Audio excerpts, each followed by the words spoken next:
The silver screen presenting squid game season 3। Squid game की शुरुआत जीहुन नाम के आदमी से हुई थी जो बहुत गरीब था। वो गरीबी के चलते अपनी माँ का इलाज भी नहीं करा पाया और उसकी वाइफ और उसकी बेटी भी उसको छोड़ के चली गई। लेकिन तब एक आदमी ने उसे स्क्विड गेम के बारे में बताया। इस गेम में 456 लोगों ने भाग लिया और जीहुन बड़ी मुश्किल से सारे गेम जीत कर 456 बिलियन वॉन का मालिक बन गया। लेकिन उसने इन पैसों का कहीं भी यूज नहीं किया क्योंकि उसे बाकी प्लेयर के मर जाने से बहुत ज्यादा दुख हुआ। जीहुन को पता चल गया था कि बहुत बड़े अमीर लोग मिलकर अपने एंजॉय के लिए गरीब लोगों से गेम खिलाते हैं और हारने के बाद उनकी मौत को एंजॉय करते हैं। जीहुन ने ठान लिया कि वो जीते हुए पैसों का यूज करके किसी भी हालत में इस गेम को बंद करवा कर रहेगा। दूसरी ओर जिनो नाम के पुलिस ऑफिसर का भाई घर से भाग गया था। फिर वो अपने भाई को ढूंढने के लिए एक आइलैंड तक पहुंचा जहां ये खूनी खेल खेला जाता है। गेम के अंदर जाके उसे पता चला कि हारे हुए लोगों को बिना किसी डर के मार दिया जाता है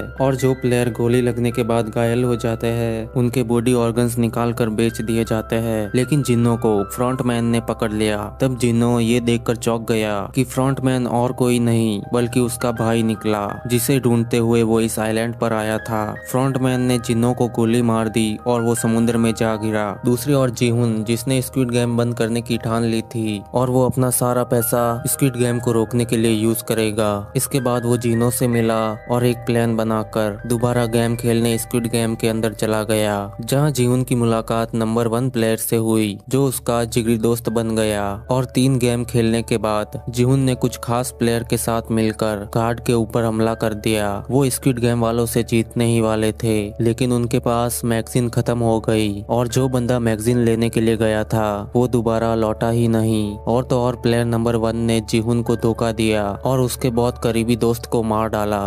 प्लेयर नंबर 1 और कोई नहीं बल्कि फ्रंटमैन था जो जीहुन के साथ गेम के अंदर शामिल हुआ था ताकि वो जीहुन के प्लान के बारे में जान पाए। इसके बाद स्क्विड गेम 3 में हमने देखा कुछ प्लेयर ने जीहुन के साथ मिलकर गार्ड्स के ऊपर हमला कर दिया था। वो स्क्विड गेम वालों से जीतने ही वाले थे लेकिन उनके पास बंदूक की गोलियां खत्म हो चुकी थी और देहो मैगजीन इकट्ठा करके नहीं ला पाया क्योंकि वो गोलियों की आवाज से बहुत डर गया और मैगजीन बाकी प्लेयर के पास नहीं पहुंचा पाया। फिर बाकी बचे प्लेयर ने गार्ड के सामने सरेंडर कर दिया लेकिन गार्ड ने उन बाकी बचे प्लेयर को मार डाला। तभी प्लेयर 246 ने नोयुल यानी नंबर 11 के सामने सरेंडर करा। नोयुल नंबर 246 और उसकी बेटी को जानती है इसलिए वो उसे जान से नहीं मारती और पेट पर गोली चलाकर कहती है अगर जिंदा रहना चाहते हो तो अपनी आंखें बंद रखो और बेहोशी का नाटक करो।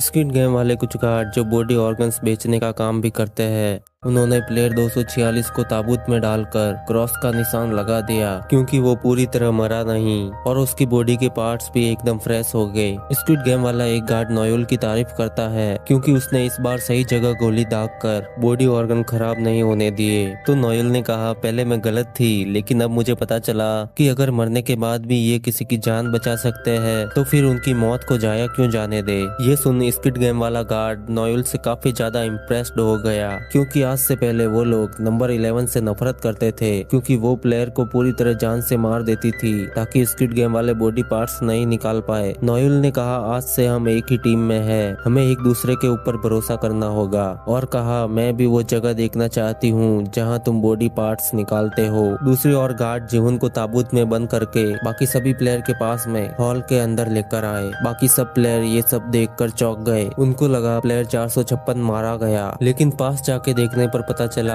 वो मरा नहीं बल्कि अभी जिंदा है। दूसरी ओर जिन्नो जो स्क्विड गेम वाला आइलैंड ढूंढने में लगा हुआ है उसे अभी तक स्क्विड गेम आइलैंड के बारे में कोई सुराग हाथ नहीं लगा और उनके साथ में जो ड्रोन ऑपरेटर था उसको कैप्टन ने यानी फिशमैन ने मारकर समुद्र में फेंक दिया था। अब जिन्नो को अपनी टीम पूरी करने के लिए न्यू ड्रोन ऑपरेटर को ढूंढना होगा इसलिए वो पास के बंदरगाह के लिए निकल पड़े। दूसरी ओर स्क्विड गेम के अंदर जीहुन की आंख खुली तो उसने सोचा मैं अभी तक जिंदा क्यों बच गया, बाकी प्लेयर के साथ मुझे क्यों नहीं जान से मार दिया। फिर स्क्विड गेम वालों ने आकर बताया कल रात 35 लोग मारे गए, अब सिर्फ 60 लोग जिंदा बचे हैं। अगर आप लोग गेम छोड़कर जाना चाहते हो तो मरे हुए लोगों के बदले जमा हुए पैसे सब में बराबर बांट दिए जाएंगे। अब हम फिर से वोटिंग करेंगे ये तय करने के लिए कि अगली गेम खेली जाए या नहीं। तभी जीहुन गुस्से से चिल्लाता हुआ उनके पास आया और कहा मुझे जिंदा क्यों छोड़ दिया, मुझे मार डालो दरिंदो, खत्म कर दो मुझे। यहाँ जीहुन उसने अपने आप को मरवाने के लिए भीख मांगी, पर उसकी इच्छा पूरी नहीं हो पाई। फ्रंटमैन यानी इनो ये सब देख रहा होता है, तभी उसे फिशमैन का कॉल आया। उसने बताया हम एक बंदरगाह पर ड्रोन ऑपरेटर ढूंढने के लिए रुके हैं। फ्रंटमैन ने कहा जब तक ये गेम खत्म नहीं हो जाए उन लोगों को उलझाए रखना और आइलैंड तक मत पहुंचने देना। अब फिर से वोटिंग का टाइम आ गया। जो गेम जारी रखना चाहते हैं वो दबाएंगे और जो गेम एंड करना चाहते हैं एक्स दबाएंगे। वोटिंग शुरू हुई और वो टीम वाले जीत गए। अब कल फिर से खूनी खेल खेला जाएगा। इस बार की वोटिंग में जीहुन शामिल नहीं हुआ क्योंकि उसको हथकड़ियों से बांध दिया था। उधर ब्लैक मास्क ने फ्रंटमैन को मरे हुए गार्ड्स के बारे में बताया तो फ्रंटमैन ने मजदूरों को उनकी जगह लेने को बोल दिया क्योंकि वीआईपी गेस्ट बहुत जल्दी यहाँ आने वाले हो गए। दूसरी और हमने गार्ड को देखा जो मरे हुए प्लेयर की लाशें जला रहे हैं, लेकिन कुछ गार्ड जो बॉडी ऑर्गन्स निकालते हैं उन लोगों ने क्रॉस वाले ताबूत को जलाए बिना ऑपरेशन रूम में भेज दिया। नोएल एक बंदे को अपनी बातों से चूना लगाकर उसके साथ प्लेयर 246 को बचाने के लिए ऑपरेशन रूम की ओर निकल गई। हमने दोबारा हॉल के अंदर देखा, वहाँ कुछ लोग जीहुन के बारे में बातें करने लगे कि भला ये अकेले जिंदा कैसे बच गया, कहीं ये भी गेम वालों के साथ में शामिल तो नहीं। तो एक आदमी बोला तेरी वजह से इतने सारे लोग मारे गए, लेकिन वो खुश भी हुए क्योंकि इतने सारे लोगों के मर जाने से प्राइज मनी बढ़ गई। प्लेयर 100 जिसके ऊपर 10 मिलियन का कर्जा है उसने जीहुन से कहा ये सब तेरे प्लान का हिस्सा था ना, तूने कुछ लोगों को क्रांतिकारी बनाकर मरवा डाला। वैसे एक्स वालों को यहाँ से ले जाकर मरवा देने के लिए थैंक यू, क्योंकि वोटिंग तो हम लोग जीत गए और इनाम की रकम भी बढ़ गई। वहीं तांत्रिक महिला ने कहा तुम्हें अब भी मरे हुए लोगों की चीखें सुनाई दे रही है ना, और ये तब तक सुनाई देगी जब तक तुम मर नहीं जाते। दूसरी ओर नोएल गार्ड के साथ ऑपरेशन रूम तक पहुंच गई। वो फिर उनकी टीम का हिस्सा बनने का दिखावा करने लगी, बट जैसे ही वो लोग 246 के बॉडी पार्ट्स निकालने लगे नोएल ने हमला कर दिया और एक एक करके सबको मार दिया। प्लेयर 246 का इलाज कराने के लिए उसने डॉग को जिंदा छोड़ दिया। डॉग ने बताया इसके लिए खून की जरूरत होगी, तो नोएल ने कहा मेरा खून निकाल दो और जल्दी से इसे ठीक करो। इधर हमने मिन्सू को देखा, एक टाइम ये बंदा बहुत ड्रग्स लेता था, अब दोबारा उसे ड्रग्स की तलब होने लगी, तो उसने ली की ओर देखा। ली ने थैनोस से उसका क्रॉस लिया था जिसके अंदर नशे की गोलियां थी। थैनोस नशा करके सारे गेम एंजॉय करता था। मिन्सू ने लॉकेट चुराने की सोची ताकि वो भी सारे गेम आराम से बिना डर के खेल पाए। इसके बाद सभी प्लेयर को खाना दिया गया। तब बूढ़ी माँ जीहुन के लिए खाना लेकर आई और कहा इसमें तुम्हारी कोई गलती नहीं, तुमने हम लोगों को बचाने की पूरी कोशिश करी, तुमने जो भी किया हम सबको बचाने के लिए किया। तब हिंजू ने जीहुन से माफी मांगी तो पार्क ने बताया इसमें हिंजू की कोई गलती नहीं, सारी गलती देहो की थी। हम सब ने देखा वो यहीं पर छुप कर बैठ गया था। अगर तब हिंजू मैगजीन लेकर आती तो मारी जाती क्योंकि गार्ड यहाँ आ गए थे, और हमने हिंजू को रोका नहीं होता तो ये भी मारी जाती। इसके बाद जीहुन गुस्से में देहो की ओर देखने लगा। दूसरी ओर जिन्नो आइलैंड को ढूंढने का प्लान बना रहा था, तभी चोई आया और कहने लगा मुझे जहाज के कैप्टन पर शक है, उसने ही ड्रोन ऑपरेटर को मारा होगा, क्योंकि उस रात मैंने कैप्टन के हाथों में स्क्रू ड्राइवर देखा था और उसने ड्रोन खराब करने के लिए उसका यूज किया होगा। लेकिन जुनो ने कहा कैप्टन ऐसा नहीं कर सकता, उसने अपनी सेफ्टी के लिए स्क्रू ड्राइवर अपने पास में रखा होगा, उसने मेरी जान बचाई थी, वो ऐसा नहीं कर सकता। लेकिन चोई ने कहा जरूर दाल में कुछ काला है या फिर पूरी दाल ही काली है। अगली सुबह गेम के अंदर सब लोग गेम खेलने के लिए जाने लगे। तब उनको मरे हुए लोगों की लाशें लटकी हुई दिखाई दी और आवाज आई ये उन लोगों की लाशें हैं जिन लोगों ने गेम में दखल अंदाजी की, और अगर कोई भी रूल्स तोड़ेगा तो उसका यही हाल होगा। गेम शुरू होने से पहले इन सबको एक एक बॉल चूज करने का मौका मिला। कुछ लोगों के हाथ में रेड बॉल आई तो कुछ लोगों के हाथ में ब्लू बॉल आई। इसके बाद गेम के रूल बताए गए। ब्लू बॉल वाली टीम को रेड बॉल वाली टीम से बचना होगा, क्योंकि रेड टीम वालों को चाकू दिया गया और ब्लू टीम वालों को चाबी दी गई। गेम 30 मिनट तक खेला जाएगा। ये गेम जीतने के लिए रेड टीम वाले प्लेयर को ब्लू टीम वाले प्लेयर को मारना होगा, नहीं तो रेड टीम वाला गेम हार जाएगा और उसको मार दिया जाएगा। जबकि ब्लू टीम वालों को कैसे भी करके 30 मिनट तक रेड टीम वालों से छुप के बचना होगा और चाबी से रूम अनलॉक करके एग्जिट वाला रूम ढूंढना होगा। ब्लू टीम वालों को 3 अलग अलग शेप की चाबियां दी गई, सर्कल, ट्रायंगल और स्क्वायर। सबके पास अलग अलग शेप की चाबी थी। दूसरी ओर जूनो न्यू ड्रोन ऑपरेटर ढूंढकर गेम वाला आइलैंड ढूंढने रवाना हुआ। तब चोई ने कहा मैं तुम्हारे साथ नहीं आऊंगा, क्योंकि वो दूर रहकर जहाज के कैप्टन के बारे में जानकारी हासिल करना चाहता है। उसने जूनो से कहा इसके बारे में कोई भी सुराग मिला तो तुम्हें इन्फॉर्म कर दूंगा। गेम के अंदर प्लेयर को बताया गया कि अगर आप चाहो तो आपस में बात करके रेड टीम से ब्लू टीम में और ब्लू टीम से रेड टीम में अदला बदली कर सकते हो। इसके लिए उनको 5 मिनट का टाइम दिया गया। कुछ लोग जो सोचने लगे छुप कर बच जाएंगे वो ब्लू टीम में आ गए, और वो लोग जो जान लेने से हिचकिचाते नहीं वो रेड टीम में आ गए।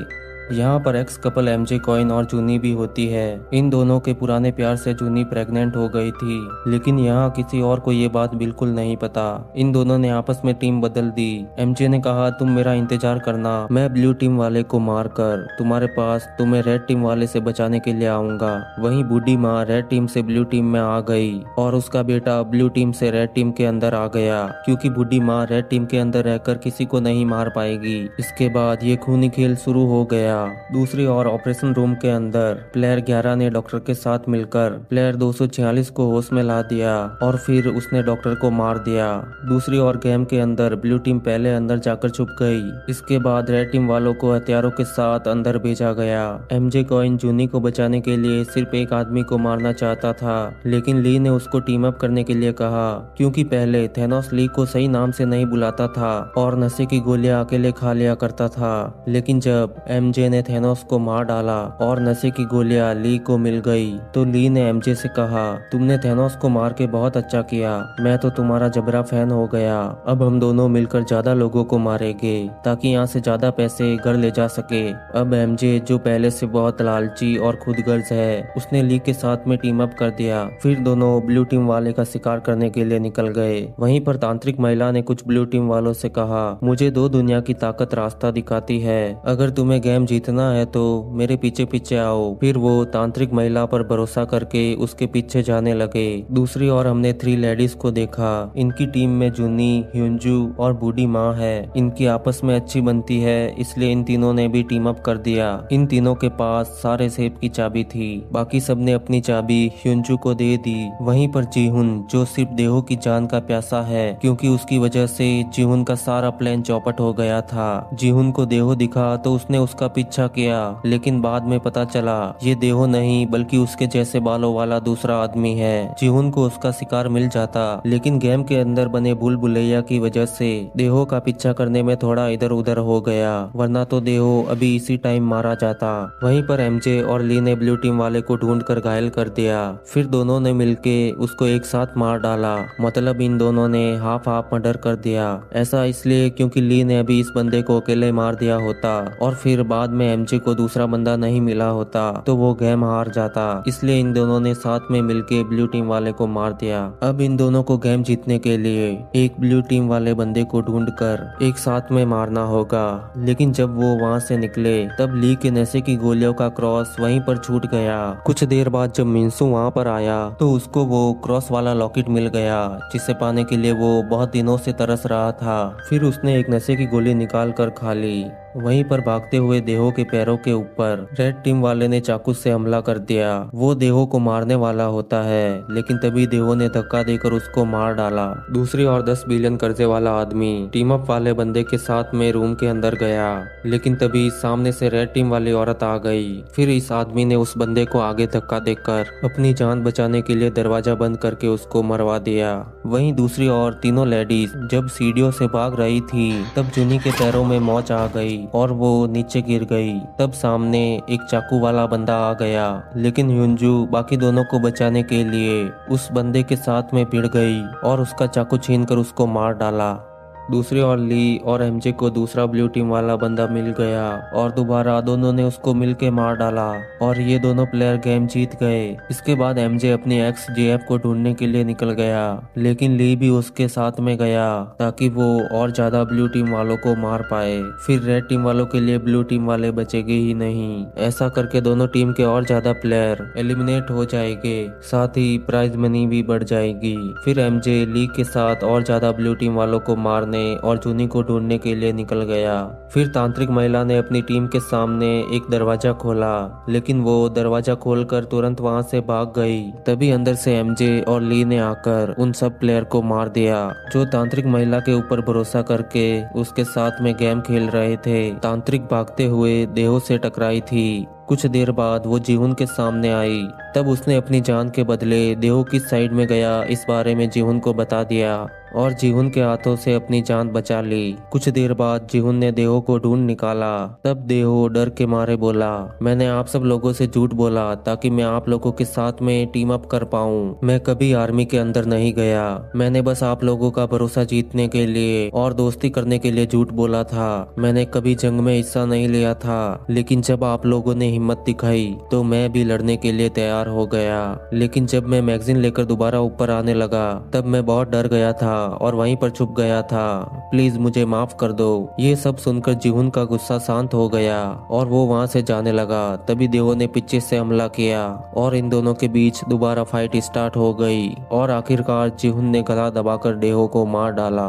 दूसरी ओर तांत्रिक महिला ने एग्जिट वाला दरवाजा ढूंढ निकाला, जिसे खोलने के लिए उसको 3 चाबियों की जरूरत होगी, लेकिन अभी उसके पास सिर्फ 1 चाबी है, इसलिए वो 2 अलग सेब की चाबियां ढूंढने के लिए निकल गई। रास्ते में उसे 10 बिलियन वाला बंदा मिला, जिसने अपने चेहरे पर खून लगाकर मरने की एक्टिंग करके ली के चाकू से जान बचा ली थी। इसके पास दोनों सेब की चाबी होती है। फिर तांत्रिक महिला उसे अपने साथ ले गई। जब उस आदमी ने पूछा, तुम्हें वहाँ वापस पहुँचने का रास्ता तो पता है ना? तो तांत्रिक ने कहा, मुझे मेरी पावर रास्ता बता देगी, तुम मेरे पीछे आओ। लेकिन ऐसा नहीं था। वापस जाने के लिए तांत्रिक महिला ने रास्ते पर निशान छोड़े थे। वहीं पर हमने तीनों लेडीज को देखा। वो एक रूम के अंदर छुपी होती है, लेकिन तभी जूनी को दर्द होने लगा क्योंकि 9 महीनों के बाद अब फाइनली बच्चा पैदा होने वाला है। जैसे तैसे करके बड़ी मुश्किल से जूनी ने गेम के अंदर एक प्यारे बच्चे को जन्म दिया। तब इनके सामने एक और रेड टीम वाला बंदा आ गया, जिसके साथ ह्यूंजू की एक लंबी फाइट हुई। पर आखिरकार जूनी और बूढ़ी माँ को बचाने के लिए ह्यूंजू ने इस बंदे को भी मार दिया। इस फाइट में उसके काफी चोटें आई, पर तभी उसे भी एग्जिट वाला दरवाजा मिल गया।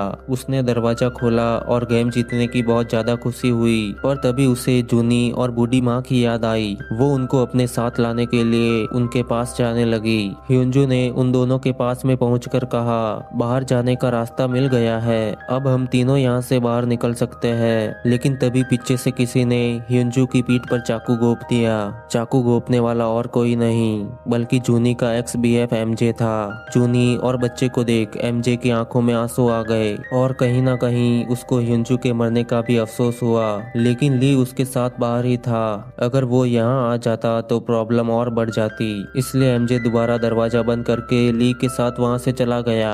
यहाँ अब ह्यूंजू की मौत हो चुकी थी, जिसने अपनी जान पर खेलकर बाकी दोनों की हिफाजत करी थी। ह्यूंजू की मौत से बाकी दोनों की आंखों में आंसू आ गए। दूसरी ओर बूढ़ी माँ का बेटा एक रूम के अंदर गया, जहाँ उसे दरवाजे के पीछे ब्लू टीम वाला बंदा मिला। ये बंदा अपनी जान की भीख मांगने लगा और अपनी बातों में उलझाकर उल्टा पार्क के ऊपर हमला कर दिया।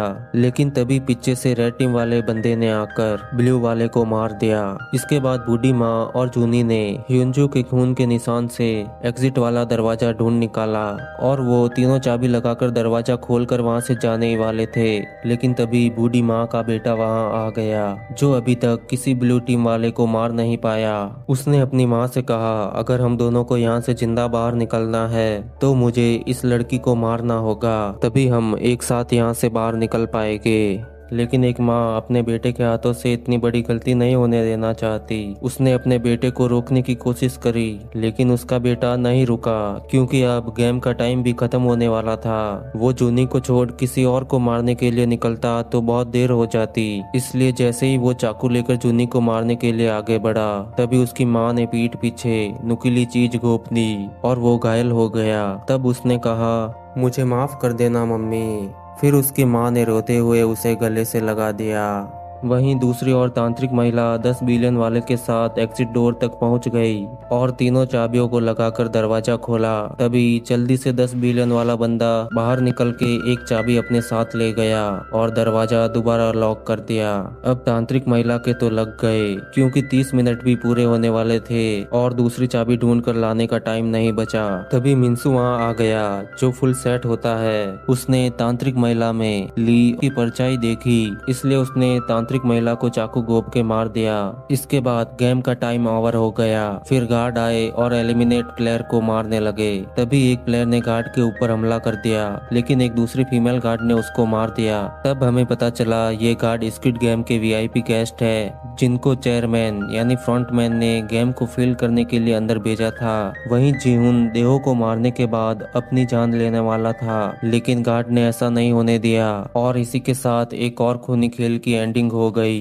इसके बाद प्लेयर हॉल के अंदर आ गए। तब ली को अपना क्रॉस याद आया तो उसका दिमाग घूम गया। वो उसे ढूंढने दोबारा गेम के अंदर जाने लगा, पर गार्ड ने उसको रोक दिया। तब हमने मिन्सू को देखा, जो मन ही मन बहुत खुश हो रहा था। इसके बाद जूनी छोटे बच्चे के साथ अंदर आई, पर एमजे के साथ बाकी सब उसे दूर से देखते रहे। कुछ देर बाद बूढ़ी माँ ने जूनी से कहा इसे भूख लग रही होगी। फिर उसकी माँ अपने बच्चे को दूध पिलाने लग गई। एमजे को भी बूढ़ी माँ और जूनी को बच्चे के साथ में देख के सेफ फील हुआ। इसके बाद गार्ड आए और बताया इस गेम के अंदर 35 प्लेयर मर चुके हैं और अब 25 प्लेयर बचे हैं, और सभी को प्राइज मनी दिखाई गई जो इस बार काफी ज्यादा थी और अब दोबारा वोटिंग की जाएगी। दूसरी ओर हमने स्क्विड गेम के वीआईपी गेस्ट यानी अमीर जादव को देखा। तब उन लोगों ने गेम के अंदर भेजने के लिए फ्रंटमैन के नाम एक एग्जाम लगाया। अब वोटिंग का टाइम हो गया। तब एक वीआईपी बोला गेम से ज्यादा मजा तो वोटिंग देखने में आता है।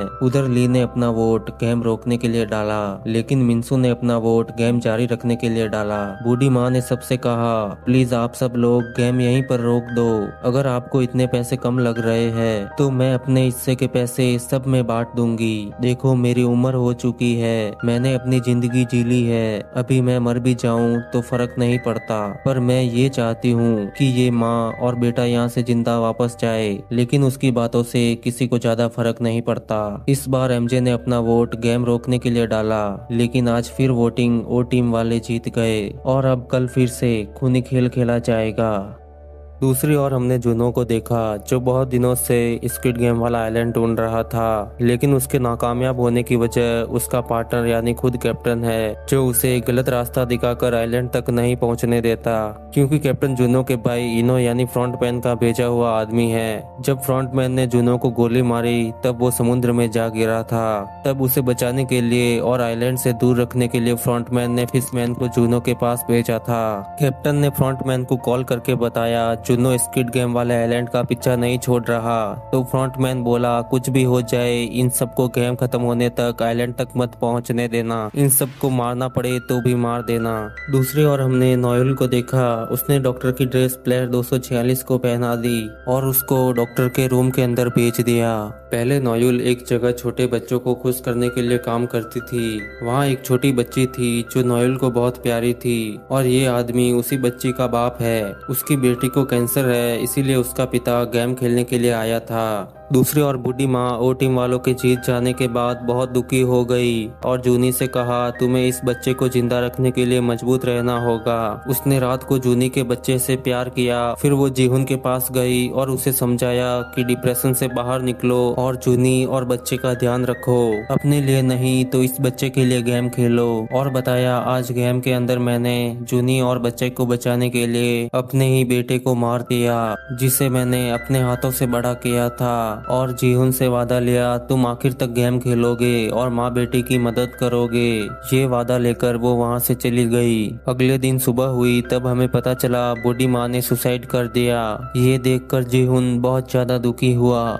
अब अगले गेम का समय हो जाता है। तब जीहुन जूनी से उसका बच्चा अपने पास में ले लेता है, क्योंकि जूनी के पैरों में मोच आ गई थी। इस गेम का नाम स्काई स्क्विड गेम है और सारे वीआईपी ग्लास के पीछे से ये गेम देखने लगे। गेम को और ज्यादा रोमांचक बनाने के लिए वीआईपी ने बच्चे को गेम के अंदर शामिल कर दिया, यानी अब जिंदा रहने के लिए इस बच्चे को भी गेम जीतना होगा। गेम जीतने के लिए सभी प्लेयर को ब्रिज के इस पार से उस पार जाना होगा, लेकिन इस टाइम एक लोहे की रॉड की रस्सी ब्रिज के ऊपर नीचे घूमती रहेगी। अगर कोई भी नीचे गिरा तो उसकी तुरंत मौत हो जाएगी। तब एक गार्ड ने जूनी को बताया इस बच्चे को भी ब्रिज के उस पार जाना होगा, अगर वो इस तरफ रुका तो उसको मार दिया जाएगा। दूसरी ओर जूनो उस आइलैंड के पास पहुंचा जहां पिछली बार उसे फ्रंटमैन ने गोली मार दी थी और वो समुद्र में जा गिरा था। फिर जीनो समझ गया कि स्क्विड गेम वाला आइलैंड भी कहीं आसपास में ही होगा। गेम के अंदर कुछ देर तक तो किसी में भी आगे जाने की हिम्मत नहीं हुई। यहाँ पर खाई देखकर ली की फटके हाथों में आ गई क्योंकि उसका क्रॉस गुम हो चुका था। तब मिंसू ने ली को क्रॉस दिखाया और उसे ब्रिज के ऊपर फेंक दिया और कहा, अगर तुम्हें क्रॉस चाहिए तो वहां जाकर के ले लो। फिर ली को ड्रग्स की लत अपनी ओर खींचने लगी और ली उसे पाने के लिए आगे बढ़ा और उसने अपनी जान जोखिम में डालकर क्रॉस हासिल कर लिया। लेकिन जब उसने उसको खोला तो अंदर कुछ भी नहीं होता। फिर नशा उसे ले डूबता है और नीचे गिरकर उसकी मौत हो जाती है। इसके बाद जीहुन ने बच्चे को अपने साथ में बांध दिया और जूनी से कहा, मैं बच्चे को उस पार छोड़कर तुम्हें लेने वापस आऊंगा। जीहुन धीरे धीरे टाइमिंग के साथ जंप करते हुए आगे बढ़ा और आखिरकार उसने ब्रिज क्रॉस कर दिया। इसके बाद जीहुन के पीछे एक और दूसरा आदमी ब्रिज क्रॉस करके इस तरफ आ गया और उसने अपने पीछे वालों को धक्का देकर नीचे गिरा दिया और बाकी प्लेयर को इस तरफ आने से मना कर दिया ताकि प्राइज मनी बढ़कर उसको मिल जाए। इसलिए बाकी लोग ब्रिज के ऊपर एक ही जगह जंप करके बहुत ज्यादा थक गए। तब जीहुन ने उस आदमी को धमकी दी कि बाकी लोगों को इधर आने दो वरना मैं तुम्हें यहाँ से नीचे फेंक दूंगा। फिर वो आदमी पीछे हट गया और एक एक करके सारे प्लेयर ब्रिज क्रॉस करने लगे, लेकिन उस आदमी ने जीहुन के पीठ पीछे हमला कर दिया। फिर जीहुन उसकी आंख फोड़ के उसको नीचे की तरफ फेंक देता है। उधर एमजे ने जूनी को अपने साथ चलने के लिए बोला, लेकिन जूनी ने मना कर दिया क्योंकि उसे अब एमजे के ऊपर भरोसा नहीं रहा और उसने हिंजू को भी मार दिया था। जूनी के पैर पर चोट आई है इसलिए वो जंप भी नहीं कर सकती। उसके लिए गेम जीतना पॉसिबल ही नहीं है और एमजे उसे कंधे पे उठाकर जंप नहीं कर सकता, इसलिए एमजे उसे छोड़कर चला गया। अब सिर्फ जूनी अकेले बाकी रह गई और गेम का टाइम भी पूरा होने वाला था। जीहुन भी उसकी हेल्प के लिए दोबारा नहीं जा पाया क्योंकि बाकी प्लेयर के चलते उसे ब्रिज क्रॉस करने का दोबारा मौका ही नहीं मिला। उसने जीहुन से कहा, मेरे बच्चे का ख्याल रखना, और फिर उसने खुद नीचे गिर के अपनी जान दे दी। दूसरी ओर ब्लैक ऑफिसर को नोएल और प्लेयर 246 के बारे में पता चल गया तो उनको रोकने के लिए उसने गार्ड भेज दिए, लेकिन नोएल किसी तरह ब्लैक ऑफिसर के पास पहुंची और उल्टा बंदूक दिखाकर गेम से बाहर निकलने के लिए बोट का जुगाड़ करवा दिया। फिर वो दोनों बोट के ऊपर बैठकर आइलैंड से बाहर निकल गए। दूसरी ओर वीआईपी ने सोचा उसकी माँ तो जिंदा बची नहीं इसलिए उसके बच्चे को भी मार देते हैं, लेकिन फ्रंटमैन बोला, इससे अच्छा हम बच्चे को ही प्लेयर 222 बना देते हैं ताकि प्लेयर 222 दोबारा जिंदा हो जाए और गेम भी मजेदार बन जाए। फिर गार्ड ने आकर बताया प्लेयर 222 को मिलाकर अब सिर्फ 9 प्लेयर जिंदा बचे हैं। ये सुन के बाकी प्लेयर का दिमाग खराब हो गया क्योंकि छोटे बच्चे को भी प्लेयर बना दिया और उसे इनाम की रकम भी दी जाएगी, तो वो उस बच्चे को मारने के लिए जाने लगे, लेकिन गार्ड ने उनको रोक दिया और कहा अब यहाँ कोई खून खराबा नहीं होगा और उस छोटे बच्चे की जान बच गई। अब सिर्फ एक आखिरी गेम बचा है और इससे पहले इन सबको एक डिनर पार्टी दी गई। फिर सब लोग खाना खाने के लिए गए जहां उनको बहुत लजीज खाना परोसा गया और वो जितना चाहे उतना खाना खा सकते हैं। वहीं पर एक गार्ड ने छोटे बच्चे को भी दूध पिलाया। उधर वीआईपी ने कहा अब तो इनाम की रकम काफी ज्यादा हो गई, तो फिर अगली वोटिंग में ये लोग गेम रोक के यहाँ से चले जाएंगे। तो फ्रंटमैन बोला ये आखिरी गेम जरूर खेलेंगे क्योंकि हम वोटिंग से पहले ही इनको गेम के बारे में बता देंगे।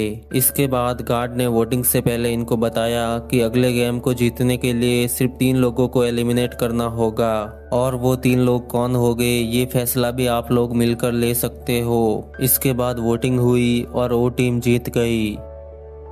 दूसरी ओर हमने जूनो को देखा जिसको अभी तक आइलैंड के बारे में पता नहीं चला, लेकिन दूसरी ओर चोई ने कैप्टन के बारे में जानकारी हासिल कर दी और इस बारे में जूनो को इन्फॉर्म करने वाला था, लेकिन उसको पुलिस वालों ने पकड़ लिया और उसने कैप्टन के घर पर छानबीन करी थी। इसलिए पुलिस वालों ने कैप्टन को कॉल करके बता दिया कि आपके घर में एक चोर घुसा था, लेकिन उसको हमने पकड़ लिया है और इसने आपके कुत्ते को भी मार दिया। ये सुनकर कैप्टन समझ गया कि अब उसका भांडा फूटने वाला है, इसलिए उसने जूनो की टीम के ऊपर हमला कर दिया।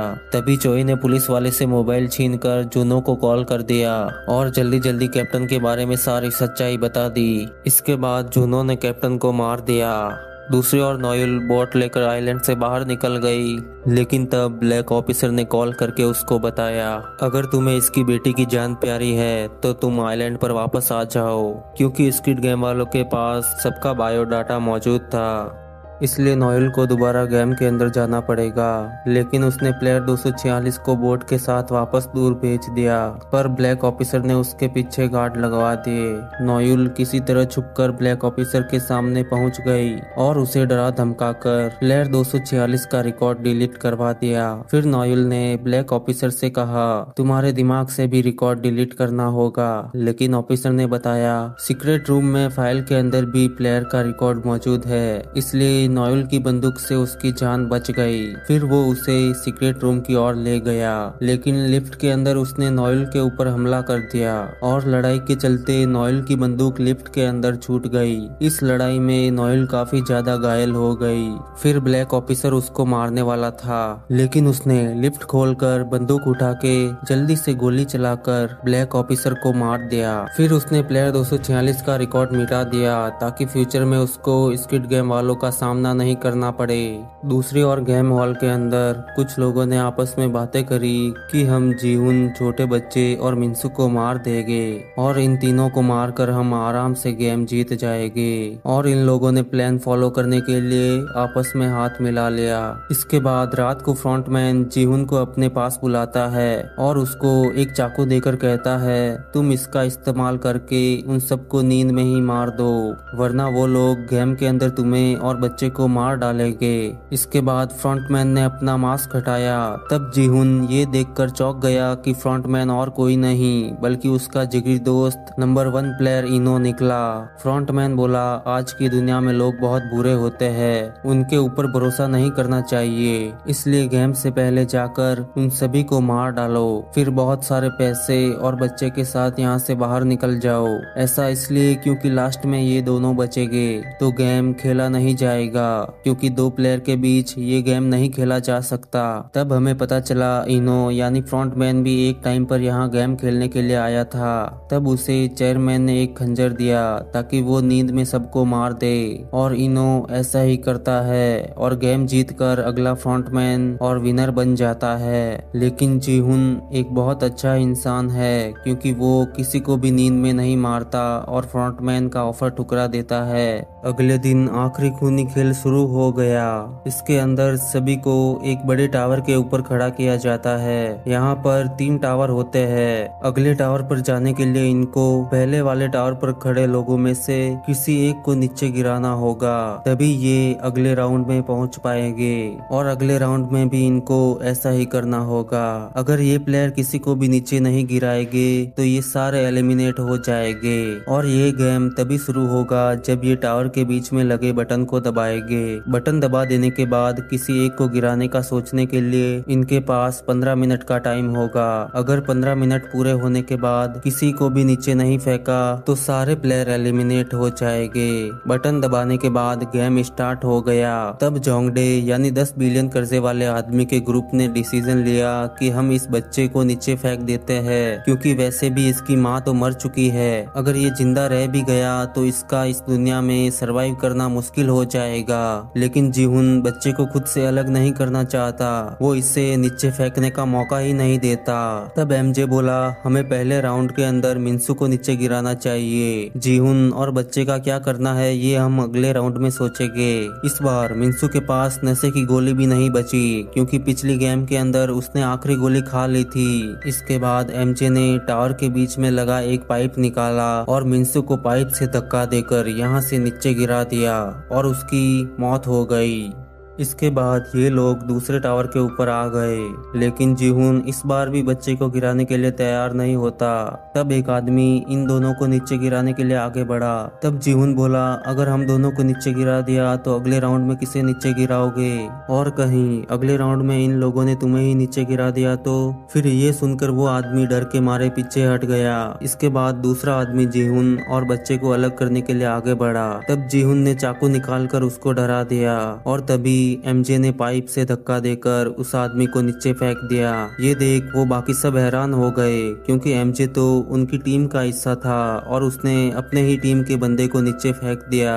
लेकिन तब एमजे ने बताया ये बच्चा मेरा है, मैं ही इसी का बाप हूँ। और एमजे अपने बच्चे को बचाने के लिए इनके ग्रुप के अंदर शामिल हुआ था ताकि सब लोग उसके डिसीजन को फॉलो करे।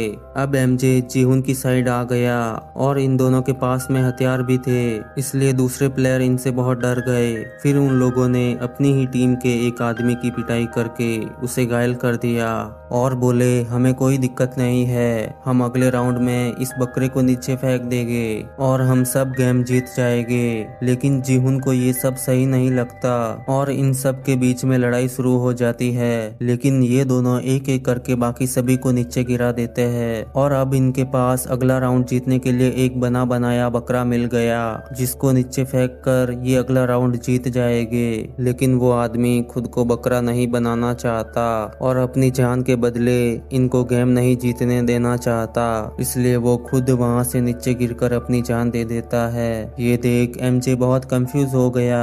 अब अगले राउंड के लिए 3 प्लेयर बच गए। अब इनको अगला राउंड जीतने के लिए किसी एक को नीचे गिराना होगा। अब अगले राउंड के लिए एमजे तीसरे टावर के ऊपर चला गया, लेकिन उसने पाइप दिखाकर जीहुन से कहा ये बच्चा मुझे दे दो और तुम वहीं रुक जाओ। ये देखकर लगा कि एमजे अगले राउंड में अपने ही बच्चे को नीचे गिराकर गेम जीतना चाहता है। तब जीहुन बोला मुझे उस साइड आने दो, मैं बच्चा तुम्हें देकर खुद अगले राउंड में नीचे कूदकर अपनी जान दे दूंगा। लेकिन एमजे को उसके ऊपर भरोसा नहीं हुआ। फिर जीहुन बच्चा एमजे को दे देता है, लेकिन जैसे ही दूसरे टावर पर जाने का टाइम पूरा हुआ जीहुन लंबी छलांग लगाकर उस पार चला गया और इन दोनों के बीच लड़ाई शुरू हो गई।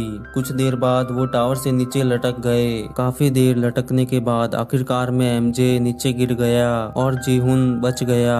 लेकिन गेम को स्टार्ट करने वाला बटन तो दबाया ही नहीं था और अब फाइनली अगले राउंड में हमने जीहुन और छोटे बच्चे को देखा। दूसरी ओर प्लेयर 246 के ऊपर गार्ड ने हमला कर दिया, लेकिन तभी जूनो वहां पहुंच गया और उसने प्लेयर 246 को गार्ड के हमले से बचा दिया। फिर प्लेयर 246 ने जूनो को स्क्विड गेम आइलैंड की लोकेशन बताई और जूनो अकेला स्क्विड गेम वाले आइलैंड की ओर निकल गया। गेम के अंदर फाइनल राउंड में हमने जीहुन और छोटे बच्चे को देखा। जीहुन छोटे बच्चे के साथ में बहुत देर तक टावर के पास में खड़ा रहा। फिर सारे वीआईपी दिल थाम कर देखने लगे कि अब जीहुन क्या करेगा। उन सब ने तो प्लेयर 456 को विनर मान लिया और जीहुन पहला ऐसा आदमी होगा जो 2 बार स्क्विड गेम जीत चुका होगा। फिर जीहुन ने बच्चे का माथा चूमकर उसको नीचे रख दिया और वो खाई के पास खड़ा होकर बोला हम रेस के घोड़े नहीं बल्कि इंसान है, और खुद वहां से नीचे गिरकर बच्चे को बचाने के लिए अपनी जान दे दी। और ऐसा करके जीहुन ने साबित कर दिया कि वो किसी रेस का घोड़ा नहीं बल्कि एक इंसान है और मरते दम तक उसके अंदर इंसानियत जिंदा बची थी। और अब प्लेयर 222 यानी कि एक छोटा बच्चा स्क्विड गेम जीत गया। वीआईपी ने तो सोचा भी नहीं था कि जीहुन छोटे बच्चे को बचाने के लिए खुद अपनी जान दे देगा। इसके बाद फ्रंटमैन ने जीहुन को आखिरी बार सम्मान के साथ देखा और टावर के ऊपर जाकर छोटे बच्चे को अपनी गोद में उठा दिया। तब तक किसी तरह जूनो भी यहाँ पहुँच गया और आखिरकार उसने अपने भाई को ढूंढ निकाला। जूनो ने फ्रंटमैन को बंदूक दिखाई और पूछा तुम हमको छोड़कर क्यों चले गए, लेकिन उसका भाई कुछ नहीं बोला और इनो वहां से निकल गया। फिर फ्रंटमैन ने स्क्विड गेम के सारे सबूत मिटाने के लिए इस जगह को उड़ाने का आदेश दे दिया ताकि पुलिस और कोस्ट गार्ड वाले स्क्विड गेम वालों के बारे में नहीं जान पाए। फिर यहाँ लगे सारे टाइम बॉम्ब एक्टिवेट हो गए और जल्दी जल्दी वीआईपी लोगों के साथ फ्रंटमैन यहाँ से बाहर निकल गया। वहीं नोयुल भी खुद अपनी जान लेना चाहती थी, लेकिन जब उसने जीहुन को छोटे बच्चे के लिए मरता हुआ देखा तो उसे अपनी बेटी की याद आई। इसके बाद वो खुदकुशी नहीं करती और अपनी बेटी को ढूंढने का मूड बना लेती है और बाकी गार्ड के साथ जहाज से होते हुए यहाँ से बाहर निकल गई। दूसरी ओर जूनो भी किसी तरह गेम से बाहर निकल गया और आखिर में 30 मिनट पूरे होने के बाद बहुत बड़ा धमाका हुआ। और इस जगह से स्क्विड गेम का नामो निशान मिट गया।